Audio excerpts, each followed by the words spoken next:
Kaleshwaram project కట్టిన విధానం, ప్రస్తుతం ప్రాజెక్ట్ పరిస్థితిపై సీఎం రేవంత్ చేసిన వ్యాఖ్యలు తెలంగాణ రాజకీయాల్లో దుమారం రేపుతున్నాయి.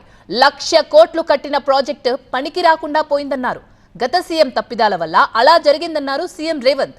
మట్టి పరీక్షలు కూడా చేయకుండా కాళేశ్వరం ప్రాజెక్ట్ కట్టారంటూ సీఎం రేవంత్ రెడ్డి విమర్శించారు. అయితే ఆ వ్యాఖ్యలకు కౌంటర్ ఇచ్చారు మాజీ మంత్రి హరీష్ రావు.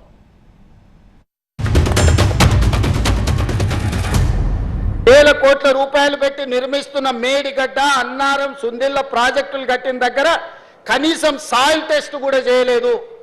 పెద్దసారి హెలికాప్టర్లో పోకుంటూ కిందికి చూసి ఇంజనీర్ గారికి చూపించారు, ఇక్కడొక బ్రిడ్జ్ కట్టి, ఇక్కడొకటి కట్టి, ఇక్కడొకటి కట్టాలి.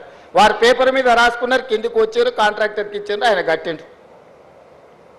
ఇంత అధ్వానంగా గాల్లో నుంచి ప్రాజెక్టులను చూపించి 80,000 పుస్తకాలు చదివినా నేనే ఇంజనీర్ను, నేనే డాక్టర్ను, నేనే లాయర్ను, నేనే అని ఈరోజు నేనే దొంగనని ఆయనే చెప్పుకునే పరిస్థితులు ఈరోజు రాష్ట్రంలో దాపురించినాయి.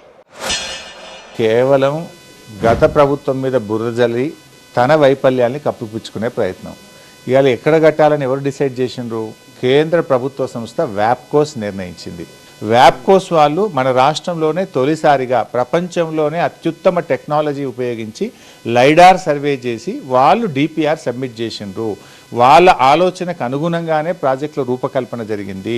మన రాష్ట్రంలో నిష్ణాతులైనటువంటి ఇంజనీర్లందరూ కూడా కూర్చొని మాట్లాడి ఏదున్న హై పవర్ కమిటీలో డిస్కస్ చేసి జరిగిందే తప్ప ఇందులో ఎక్కడా వ్యక్తులుగా నిర్ణయించింది ఏమీ లేదు. ఇది డిపార్ట్మెంటు, ఇంజనీరింగ్ వ్యవస్థ ఆధ్వర్యంలో జరిగినటువంటిది.